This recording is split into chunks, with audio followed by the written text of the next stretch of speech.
Meus amigos e meus irmãos, Deus está presente. Jesus está chamando para o conhecimento da verdade e a salvação do Brasil.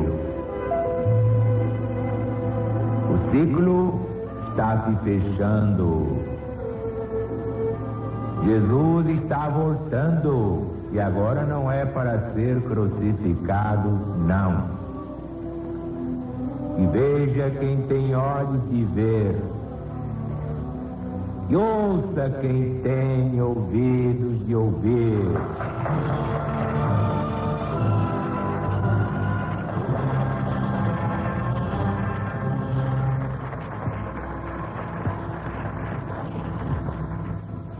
Meus amigos, meus irmãos, numa linguagem de casa, como quem fala na sala de visita, ou de jantar, ou no quintal, também serve. Estamos dando o evangelho para o povo. Minha preocupação não é falar bonito, porque quem lê meu livro vê que eu sei falar bonito. Mas eu preciso falar com muita simplicidade para entrar no coração do povo que nunca ouviu falar de evangelho. Quer dizer, como nós fazemos aqui, o evangelho sem véu. O evangelho à luz do novo mandamento de Deus. Estamos no Sermão da Montanha. É a página primorosa da Bíblia Sagrada, a página por excelência. É a página mais alta que concentra todos os ensinos do Cristo. Estamos então aqui nesse capítulo 5, versículo 17, e lemos: Disse Jesus: Não penseis que eu vim revogar a lei ou os profetas. Não vim revogar, mas cumprir. O que é que nós devemos entender por esta palavra do Mestre? Que nós só temos um Mestre, só Jesus. Não tenho mestres fora de Jesus. O único é Jesus e não há outro.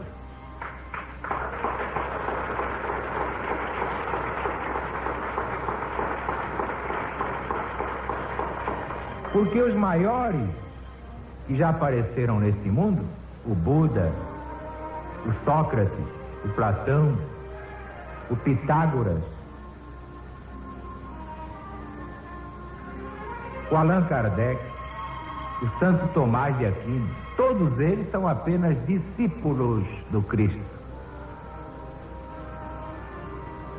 Mestre, só há um, e é exatamente Jesus.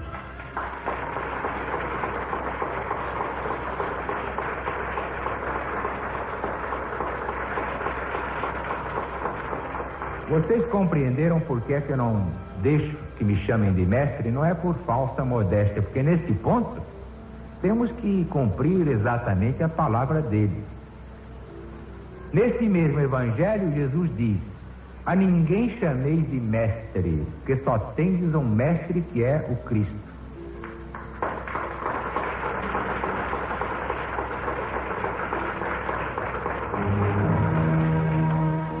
Então diz ele: não penseis que eu vim revogar a lei ou os profetas, mas vim fazer cumprir. Cumprir o quê? Que é a lei? Que os fariseus sempre vinham com a lei para cá, a lei para lá, a lei. Mas era a lei de Moisés, era o Pentateuco, era a Torá.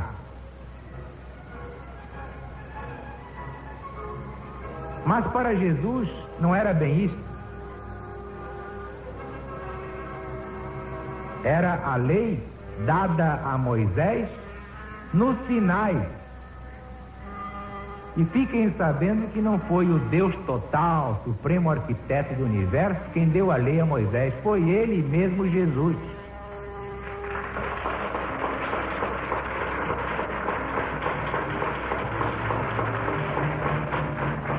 Porque se Deus chegasse perto de Moisés, ele desintegrava, se derretia. Imaginem Deus chegando perto de uma criatura de carne.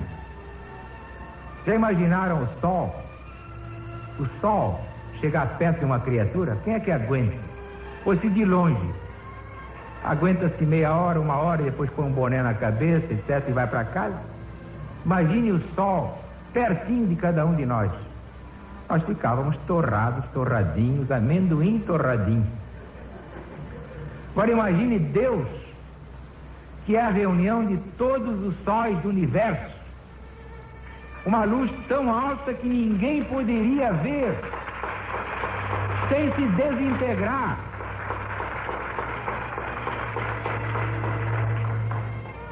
Evidentemente, aquele Jeová ou Yahvé que apareceu a Moisés para lhe dar as tábuas dos mandamentos, de quando em quando era Jesus, mas na maioria dos casos eram emissários dele, mas eram tão iluminados que pareciam Jeová, Yahvé, o supremo arquiteto do universo.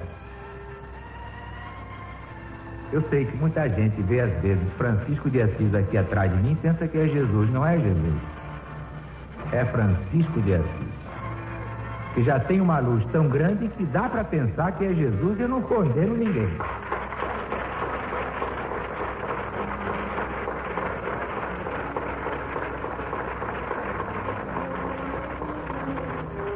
Então a lei a que Jesus se refere não é a lei mosaica,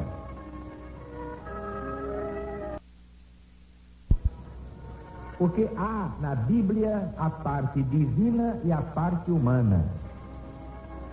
Por isso eu acho graça em certos intelectuais que me dizem: bom, Zaru, você é formidável, você prega a Bíblia de um jeito que eu quase que vou. Mas aqui para nós a Bíblia tem um negócio que, francamente, aquilo é um compêndio de pornografia. Gente muito boa já me disse isso. Então eu vou explicar mais uma vez, não custa nada. Ora, tudo que sai do homem é isso que nós sabemos. O homem tem coisas boas e tem coisas não muito boas. O homem, ora é espírito e ora é um bicho como outro qualquer. Quando a gente lê que o sujeito matou, roubou, fuzilou, aí não é mais o homem, é o bicho que está dentro do homem. Ainda são espíritos atrasados. Pois bem, a Bíblia é a expressão da humanidade, que a humanidade tem de bom e que a humanidade tem de mal. Portanto, aquelas passagens chamadas escabrosas, de fato existem. Basta ver aquele caso das duas filhas que casaram com o pai. Duas filhas que casaram com o pai, mas para casar com o pai embriagaram o pai. Aqui para nós, ninguém vai dizer que isso não existe, porque até hoje existe. O bicho homem é isso aí. É essa tristeza que está aí. Mas isso também não é tão imoral assim, diante do ensinamento que querem nos impingir, de que havia um casal, vieram os filhos do casal e os irmãos casavam com as irmãs. É tão imoral quanto essa passagem. Sai dessa. Não tem saída, porque não tem mesmo. Então vem a LBV e bota os pingos nos is. Não, senhores, paciência. Isto aqui é do povo judeu. São coisas que acontecem com boas famílias. Pode ser povo brasileiro, povo francês, povo polaco, povo americano, povo cubano. Todo povo tem suas coisas boas e as suas coisas não boas. Mas Jesus não se referia à parte humana do Velho Testamento. E Jesus sabia que o homem é o homem. Às vezes é uma pessoa e às vezes é um bicho. Depende da circunstância ou da influência espiritual. Jesus se referia à lei de Deus, ele se referia ao decálogo. Não penseis que eu vim revogar a lei, quer dizer, a lei de Deus, os 10 mandamentos, porque eles são eternos, e realmente são.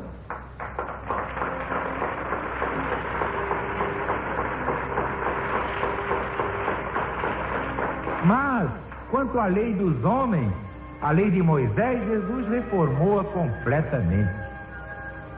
Basta ver que Moisés, que também tinha que obedecer aos imperativos da sua época, eu mesmo sou obrigado a fazer coisas que não faria noutra escala mais alta. Mas aí ninguém entende. Então eu tenho que abaixar um pouco o tom, dar uma linguagem bem terra a terra, senão ninguém entende.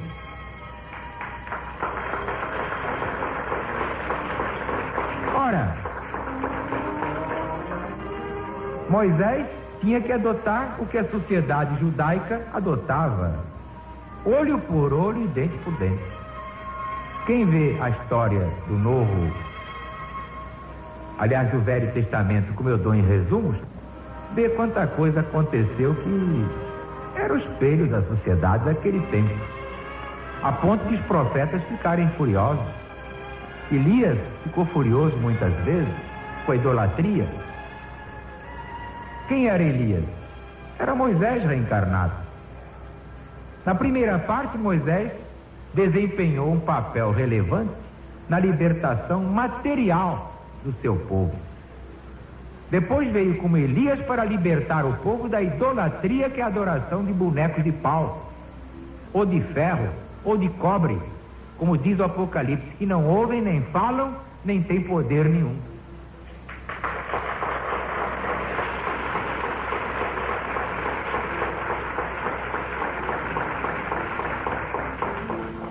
Depois, quando chegou a hora, profetizada pelo próprio Moisés, de que um dia Deus mandaria um profeta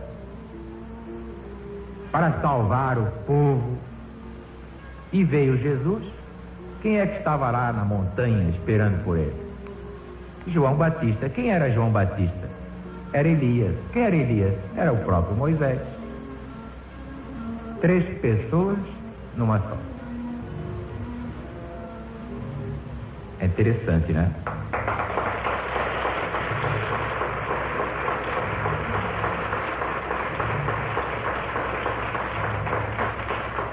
Tanto que, quando Herodes Antipas mandou degolar João na cadeia, por causa de Herodias, que era sua amante, vá lá, João tinha desagradado Herodias, porque tinha dito ao Herodes: não te é lícito viver com a mulher de teu irmão, seu grande sem vergonha, seu descarado. Ela ficou furiosa e aguardou a chance de se vingar.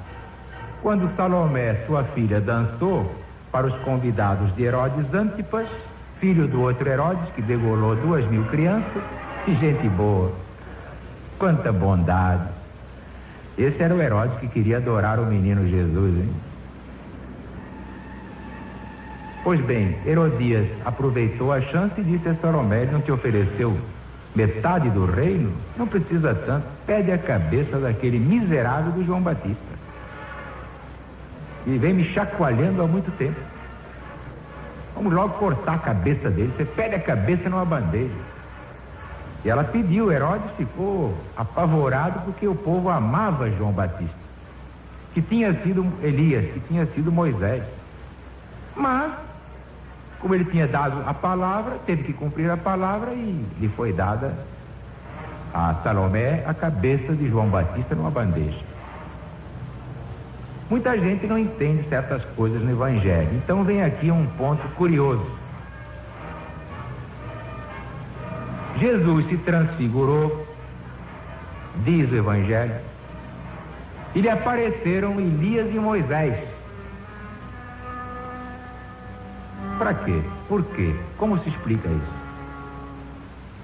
Os discípulos ficaram de olhos arregalados, boca aberta.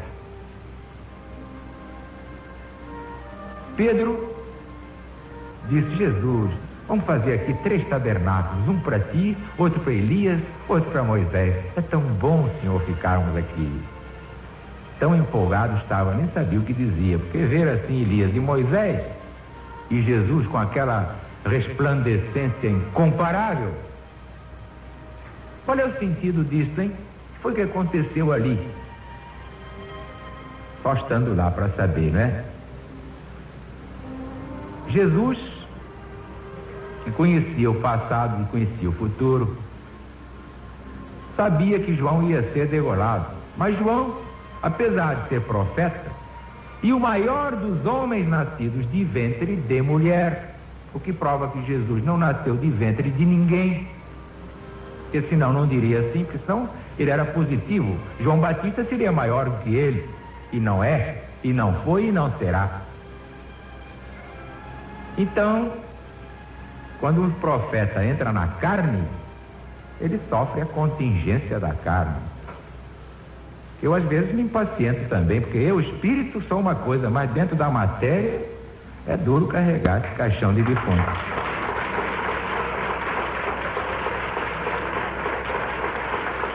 Basta ver o seguinte, se me espetarem o espírito com uma navalha, um prego, qualquer coisa, eu não sinto nada. Mas se me espetarem na cara, eu dou um grito. Aí, é essa a diferença. Na carne tudo muda. É duro. Mas então, arrematando, o que é que vieram fazer ali? Elias e Moisés, o que é que eles vieram fazer ali? Jesus preparando o espírito de João para o golpe que ia sofrer, porque ele ia resgatar a sua dívida, ia pagar a sua prestação final, porque como Moisés matou, e como Elias também matou e cortou muita cabeça, cortou cabeça principalmente de sacerdotes de Baal, que eram Deus para os idólatras, tinha que ter a sua cabeça cortada. Quem manda cortar terá que ter a sua também cortada. A lei é a lei, pode ser João Batista, pode ser Moisés, pode ser quem for. Fez, tem que pagar. Tem livre-arbítrio. Matou, vai ser morto. Roubou, vai ser roubado. É a lei.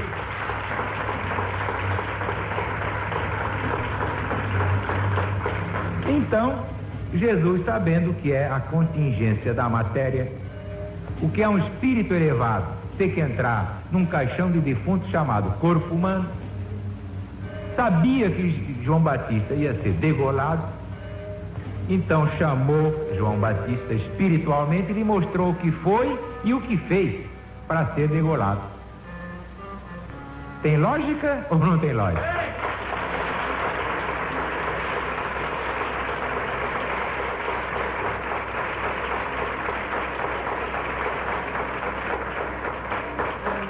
Mas isso não está em livro nenhum, vocês não encontram isso em livro nenhum. Não acham, como nunca acharam explicação em livro nenhum sobre o novo mandamento. E aí está, a gente conhece a árvore pelos frutos. Por esses frutos vocês ficam vendo a minha idade. Por aí vocês veem quanto eu sou velho.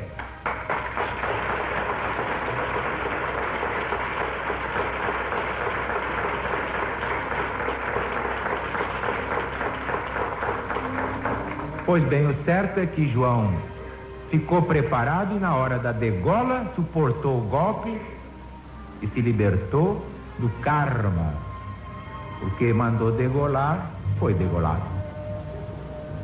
Por isso é que eu digo, quando o indivíduo conhece o Evangelho, mas o Evangelho mesmo, espírito e verdade, tudo muda. Então é onde eu digo, ninguém pode governar um país bem se não conhecer o Evangelho.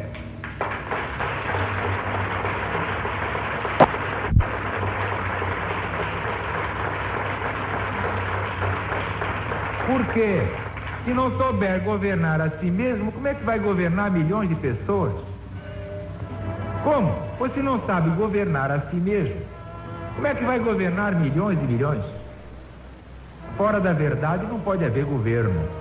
Todo governante tem que conhecer Evangelho em espírito e verdade, Do contrário, não pode nem governar as galinhas do seu quintal.